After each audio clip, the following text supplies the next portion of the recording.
that despite our constant meeting up with it and talking about it,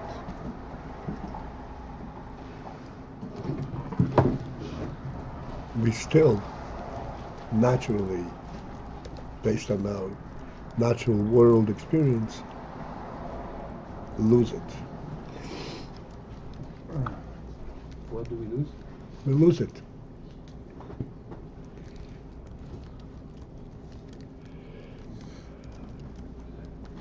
And the principle that is so elusive and so difficult for us to understand, we can't really understand. It's so difficult for us to maintain constant contact with it and never to deviate, is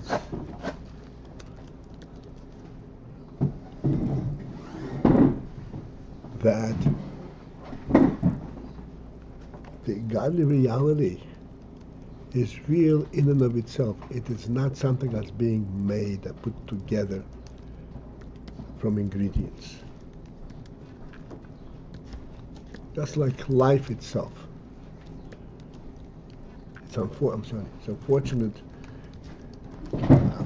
fortunate, because eventually these ideas will boomerang. You know, they are making definitely a concerted effort to redefine life, to understand life, but life itself is just really a certain activity.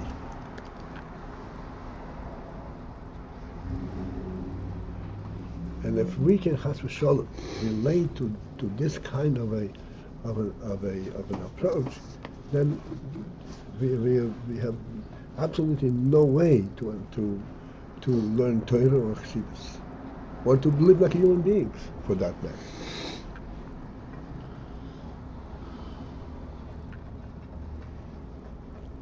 There is absolutely no question. We have qualities that are super worldly.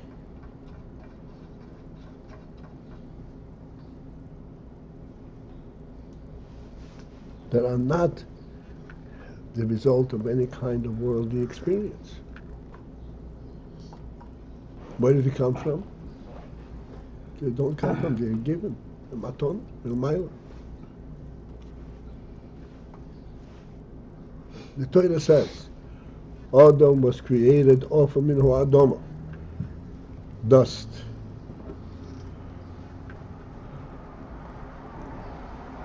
And this dust was kneaded into dough with some moisture and formed a body, a form of a body. That is the physical representation of Adam. And the life is something which is certainly, definitely a separate thing, completely separate thing from this structure. There's nothing in this structure that effectuate the presence of life. Life is something which was blown into this clay by a godly miracle.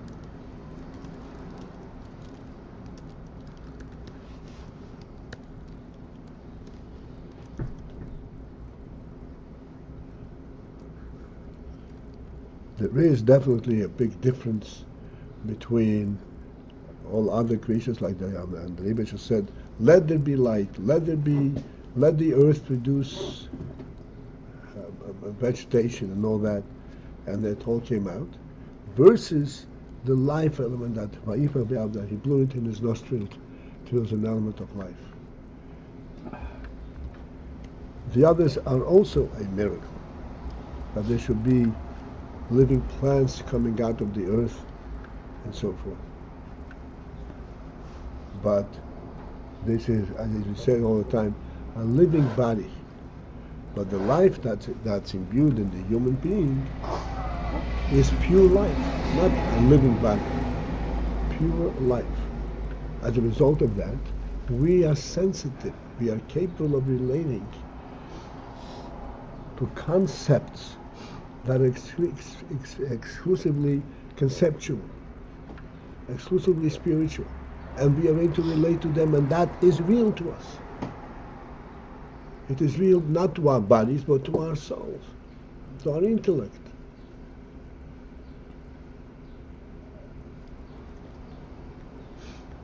Hence,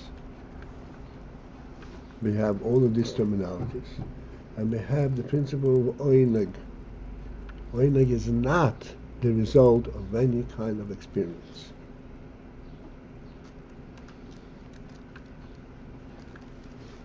Oyneg is not a lust. Oyneg HaNefesh is a Nefesh experience.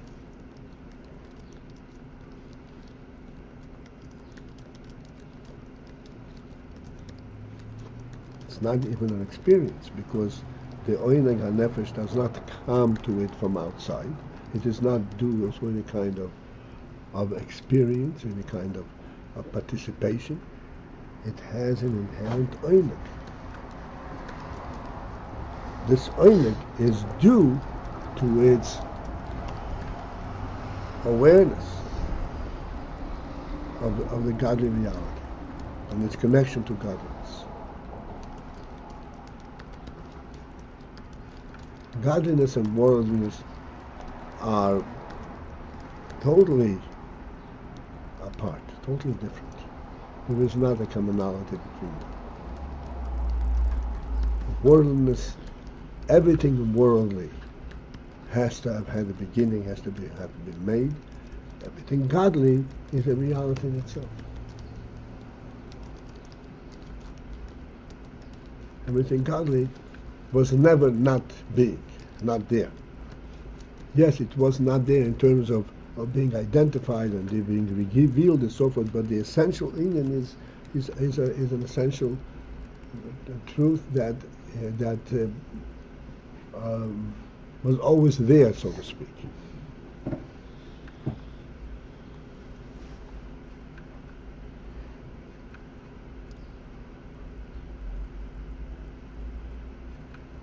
So Oyneg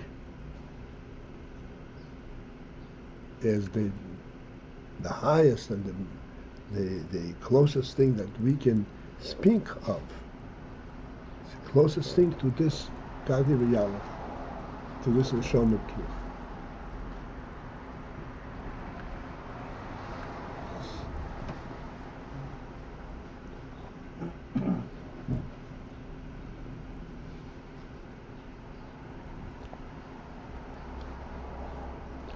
As we have been discussing yesterday, I mean, this whole element that we're learning right now,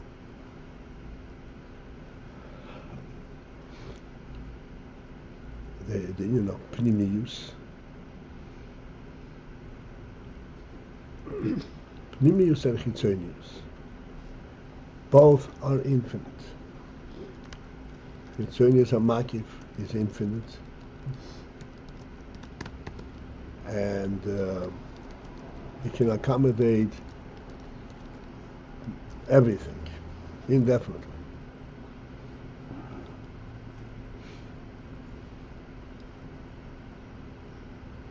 And then there is the Pnimius.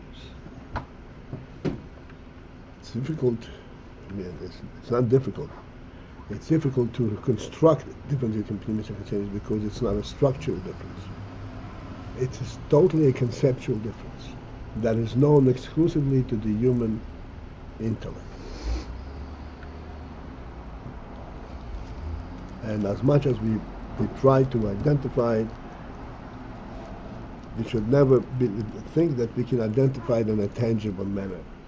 There's no such thing. We can identify it in a tangible manner on an intellectual level. Clear intellectual identification. That's called a tangible memory intellectually. But never tangible, something that you can actually separate from everything else.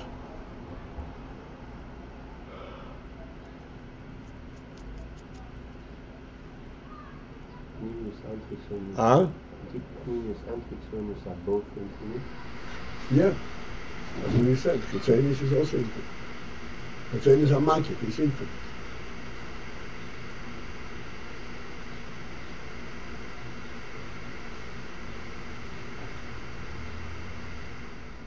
In terms of how Chitzonius and Pnimius manifest,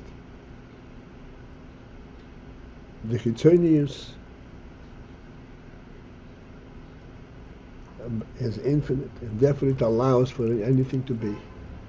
But if anything should be there, it would be self-motivated. The Chitzonius is not interested in anything. It provides for whatever the right, whatever you want, but you have to want it. This is how the world sees things. But everything seeks for its own sake, whatever it seeks. That's Chitzonius. And because there is infinity, therefore there's no restriction.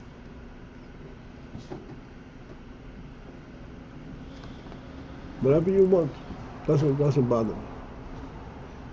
Pnimius is something which is initiated from above.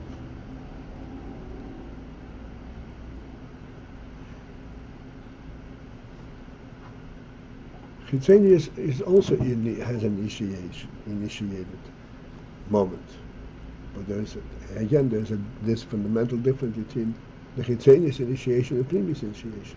Chitzonius initiation, the initiation is due to something, to some want, to some lack, something that is needed. The Pnimius initiation is due to a Pnimius meaning and purpose.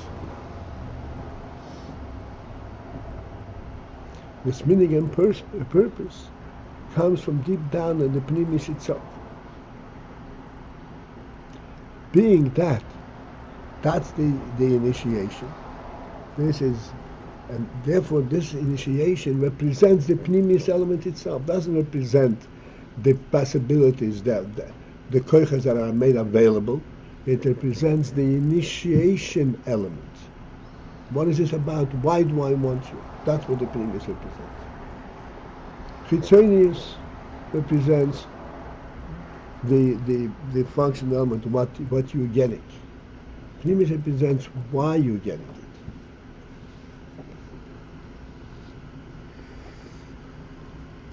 This is why in Pnimius there has to be a mokim haro, a suitable place. It has to be a place that is not satisfied just to be, but it wants to be connected to the initial reason, to the initial truth. That's very Pnimius.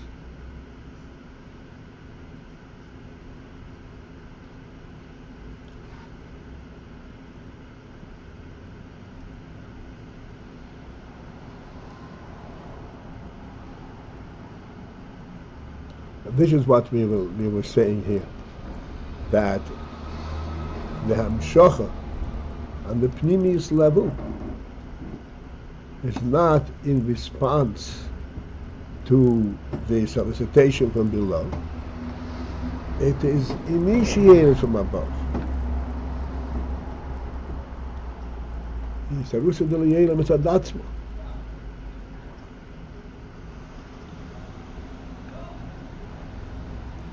This initiation from above, think of the following, please.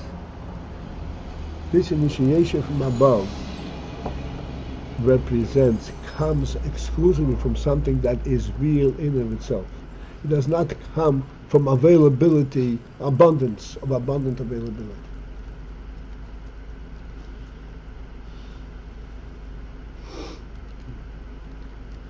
It comes from some in essential purpose, essential meaning.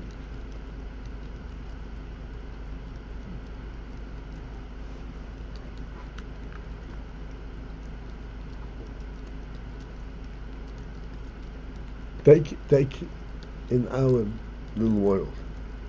Somebody is a multi-billionaire. will that initiate his doing charitable activities? But that in itself initiated. There's no way. It's not an initiator. There should be something unique, something real to initiate it. Then he has the ability to follow through on it. But it doesn't initiate in itself.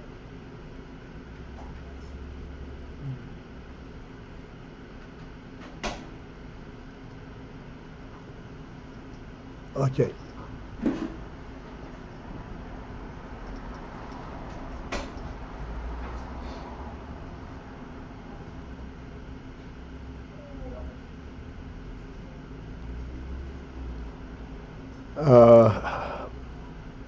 We are towards the bottom of the page. A quick count, it looks like it's 8 lines from the bottom. The line begins with the Bechinos Raivo Dechol Raivin. Bechinos Moker HaTamugim. To illustrate this inyan of Pnimius, we said we have the inyan from Shabbos, that Shabbos is Nimshech Tainug Atzmi, that is not a response to Yisavus Adolasat. And we pointed out that there are 3 madrigas in Shabbos. There's a Malish Shabbos, where Shabbos is first inaugurated from the weekday. That is in contrast to the weekday. So the initiator over there is that you want to get out of the weekday. Then there is the Shabbos day, where allows it to settle in. And then there is the third level, which is something which is given oina milmaila, which is without any solicitation milmata. It's just a gift milmaila. This is the purity of Shabbos. And this is called Raivo Dechol. Thank you very much. Ravo Dechol Raivin. Ravo means desire. Oimek. Ravo Dechol Rav. Which is Bechinas Moker HaTamugim, the Bechina of the source of Talmud. We explained yesterday and throughout the recent discussions that when you say Kol, everything, you're not talking about the things that are present, because presence is never everything. Kol means the source of everything. Moker HaTamugim. What is the moker of Talmud?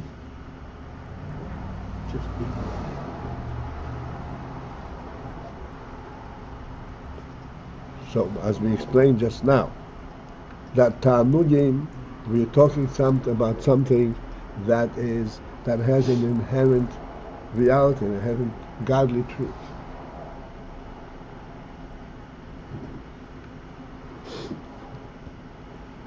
That's the Tainug.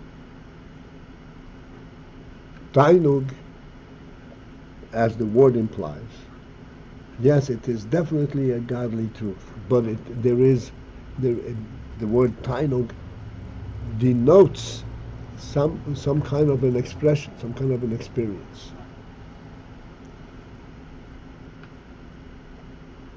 The Moker HaTamugim, what do you experience in Tainug? You experience in Tainug the Moker HaTamugim, the truth, the reality itself, the godly presence, like in our moshel of the host and the guest. The welcoming of the guest, and the sitting him down, and the serving him, and all the condescending activities and all that. This all is instrumental in allowing and bringing out oimek. But the real thing, what is the moker of all that, is the presence of the host himself. This is what it all represents.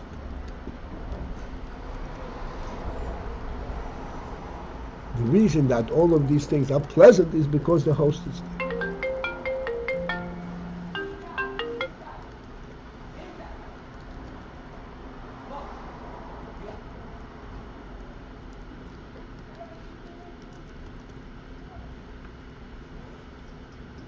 Okay, so this is the inyan that we didn't finish yesterday. Okay, we continue now inside. Gam yesh leima. This inyan that he said, that there is the pnimius, and there is the oineg that is nimshach mil mailo, without solicitation, because of the pnimius itself. It can also be explained al derech mashekosov gabe kriyas yamsuf.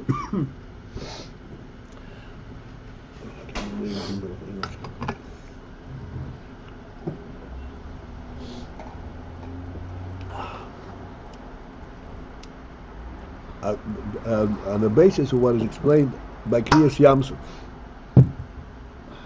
By kriyas yamsuf it says, v'atem tacharishu. And even when facing kriyas yamsuf, and they were all squeezed from all sides, not seeing any way out of the situation, and they were screaming to Hashem, screaming to Moshe, and so forth. And Moshe said that this is something which is completely out of your hands. Hashem is going to take care of it from A to Z. And atam tahalish, and you just should be quiet. What is this being quiet about? So this atam tahalishu is translated in the Targum, leitisorum mid, you should not be me'oire, you should not arouse, you should not solicit for help, anything. Why? Mishum de ba'atiko talio.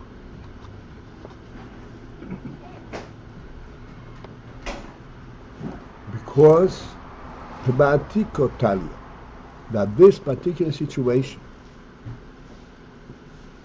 that you are in, and ultimately the purpose of the situation, and what is going to be revealed as a result, is something which is completely out of the worldly arena. Anything that can be defined in any kind of worldly terms. Atiko talio. This is, talio means it depends on the atik.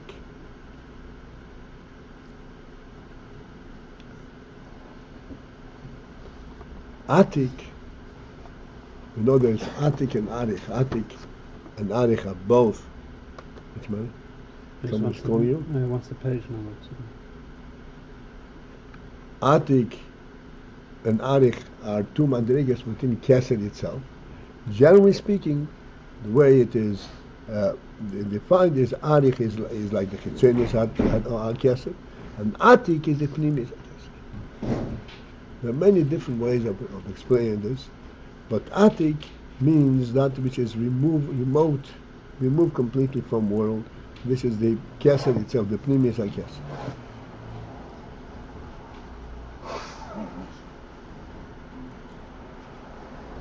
But atikuk tali, that you should, like the soul of media, you should not arouse anything because it has to do with atik. And atik you cannot reach by his servants.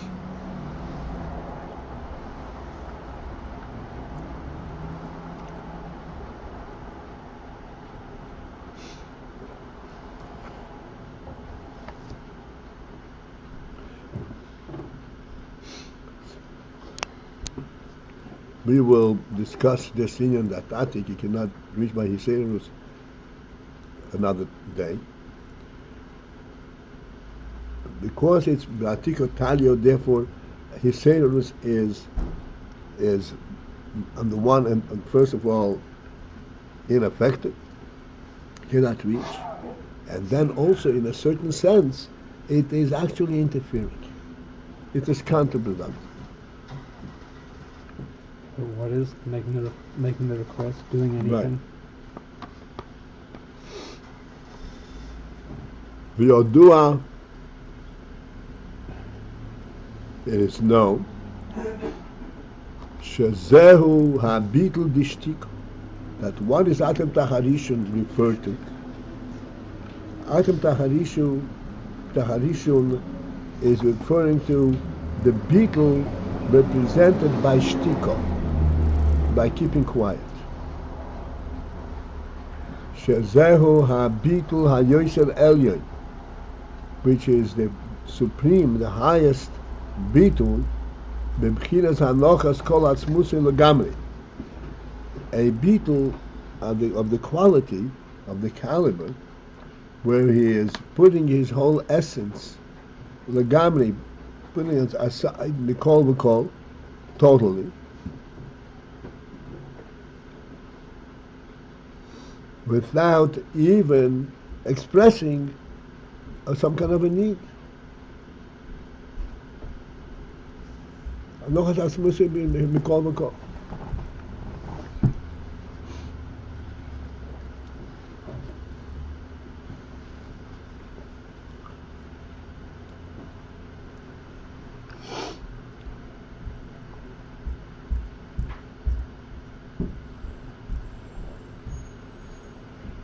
And this hanochas, kol atzmusi legamri mekol v'kol, this putting this profound beat, this supreme beat of putting himself to the side completely, letting go of his own sense of presence, mekol v'kol.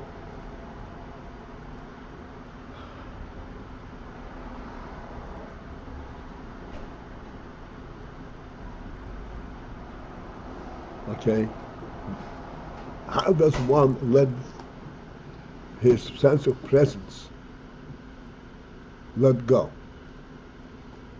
How can one let go of his sense of presence? We call altogether, totally.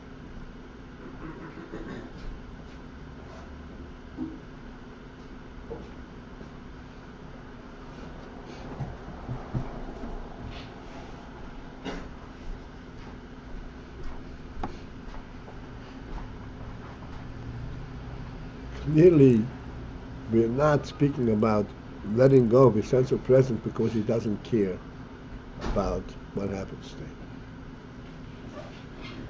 This is the chitzenius, sheba chitzenius. It's not a high level, this is the lowest. He doesn't care. Hanochas kol atzmusi means in a positive dedication,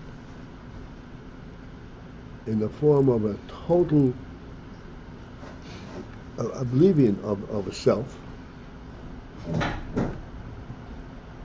On what basis? On what basis he's letting go of himself?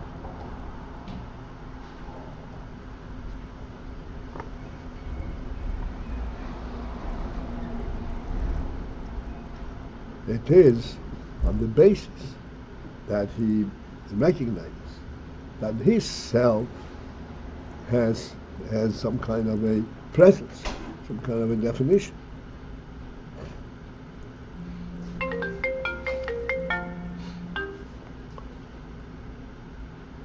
And here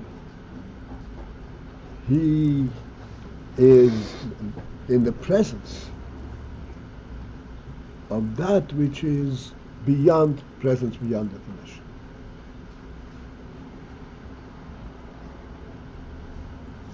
And that is what he is dedicating himself to.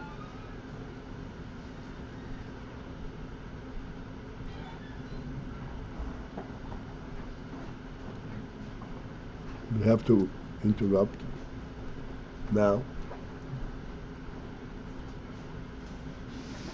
It's clearly a very challenging thing, but we ought to try to understand it particularly because this is in stark contrast to the way we think in the world. Deep down, we are aware that there is a truth that we cannot possibly lose.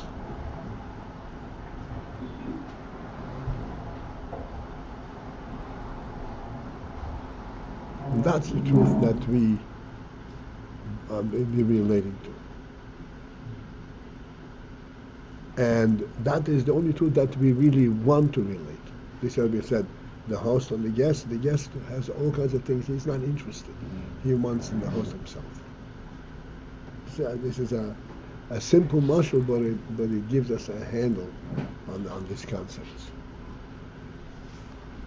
Okay, Mitzvah to be continued tomorrow.